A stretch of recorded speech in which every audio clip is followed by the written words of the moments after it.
Hey, if you're a dog owner here in Danvers, you know just how great life with a dog can be. Well, this whole guide is about making those moments even better by helping you find the absolute best professional trainer for your pup. Good training is about so much more than just sit and stay. It's really about being able to enjoy our town together. Imagine a peaceful walk downtown or a fun, totally stress-free visit to Endicott Park. A well-trained dog is a happy dog. And that, of course, makes for a very happy owner. So how do we get to there? We're going to walk through 5 key things to help you feel really confident in your choice. We'll start with why training for Dan's life specifically is so unique. Then we'll get into training methods and credentials, compare the different formats and what they cost locally, cover the essential questions you need to ask, and finally, wrap up with some local rules and resources. All right, first up, training for Danvers life. It might sound obvious, but where you live really truly shapes the skills your dog needs to learn. Just think about your day-to-day routine here. A professional trainer can help your dog handle real-life situations, right? Like navigating those busy trails at Endicott Park when there are joggers and kids all around, or walking calmly past all those amazing smells from the outdoor dining on Center Street. It's about teaching them to stay focused when another dog walks by and how to greet neighbors politely instead of, jumping all over them. These are the things that make your dog such a joy to have around town. Okay, so we know why local context is so important.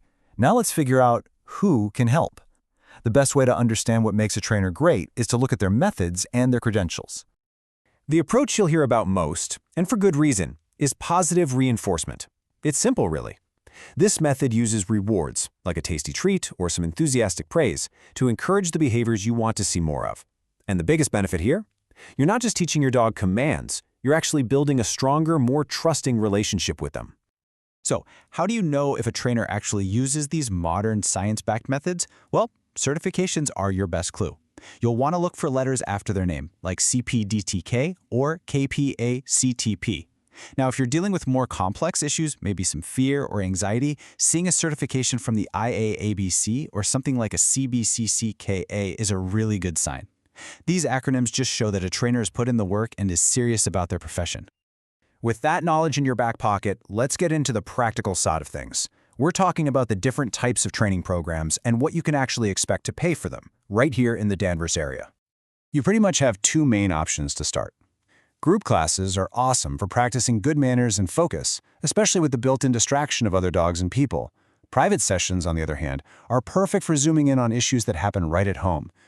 Things like barking like crazy at the doorbell, counter surfing, or pulling on the leash on your street. And here's a look at what those services typically cost in Danvers and Greater Essex County for 2025. A group class that runs for a few weeks is usually in a couple $100 range. A single private lesson is generally going to be somewhere between $100 and $200. And then you have more intensive options like a board and train, which is a much bigger investment. But this chart should give you a pretty solid idea of what to budget for. So once you've narrowed it down to a few potential trainers, it's time to have a conversation.